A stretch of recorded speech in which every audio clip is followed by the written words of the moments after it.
अस्सलामुअलैकुम वरहमतुल्लाहि वबरकातुहू। आज हम और ख़े की लिखाई करेंगे। कौन सा हर्फ है? ख़े। ख़े के ऊपर कितने नुक्ते होते हैं? ख़े के ऊपर एक नुक्ता। ख़े के ऊपर एक नुक्ता।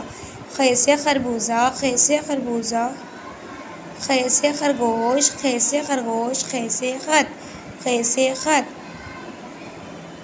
अब हम क्या करेंगे? ख़े की सेल्फ राइटिंग करेंगे। नुक्ते से ऊपर जाएं, थोड़ा पीछे आएं, नीचे आके गुल चांद बनाएं। ख़े के ऊपर एक नुक्ता लगाएं।